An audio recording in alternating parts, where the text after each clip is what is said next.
fundamental tenet that those of you who have been through our sales training process would know we just live by and believe in. That why conversations matter is because people buy people first. And they buy from what sort of people? Credible people, trustworthy people, that you have to find a way, smoothly and efficiently, very quickly, to project, I am somebody who you can believe in, who's credible, who knows his stuff, and you can trust that I'm going to do the right thing by you. Part of that then, our ability to project that, is that we believe it. If we don't believe in ourselves, why should somebody else? If we don't believe that the Portland group does fantastic work, and you are going to save yourself so much money if you have the smarts to realize that you should be going with our advice. If we don't believe that, why the hell should they? So the first thing we want you to start thinking about is personal brand, what you think about you.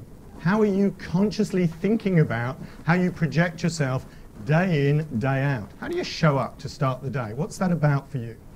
Andy Grove wrote a very easy to read book about Only the Paranoid Survive. He talks about inflection points. I don't know if you know about Andy Grove. He's the chairman of Intel, was the CEO of Intel. So back in the early days when they'd grown to a mere $1 billion company, they were sitting there in America thinking, we're in a really good business here. The Japanese have no hope of building our technology. We are just so good at what we do. The Japanese had other ideas and came out with a chip that was not only better technically, but was also cheaper. Inflection point for the business.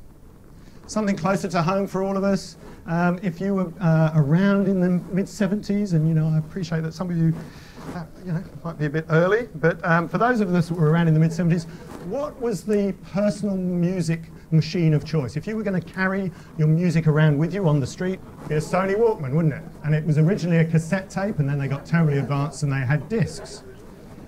They totally dominated that marketplace. Who would dominate that market now? Apple. Sony are not even on the scorecard at all.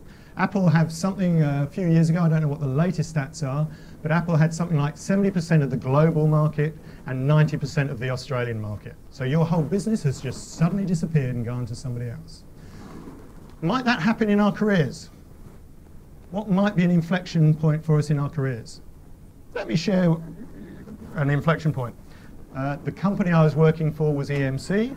I had joined them. I was in the business for about 6 months when they came up with we are going to shed 10% of the worldwide workforce. I was a round peg in a square hole. I was very happy to take the money. I had 2 redundancies in a 12-month period. That's an inflection point. Yeah, I seriously had to reevaluate my career, what I was doing. That's how I've ended up doing what I now do and what I love.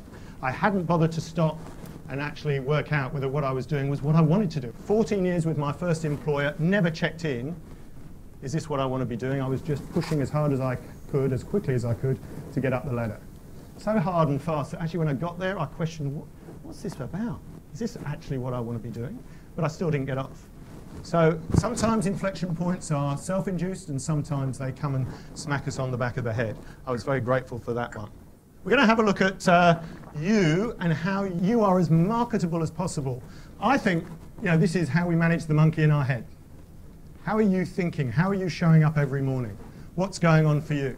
What we'd like you to do is just think of 3 adjectives that you would like to put up that describe the personal brand you want, how you would want people to be thinking about you, what it is about you that you hope you are projecting day to day.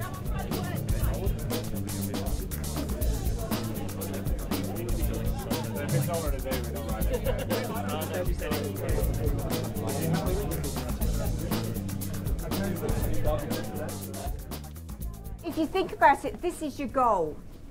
This is your goal.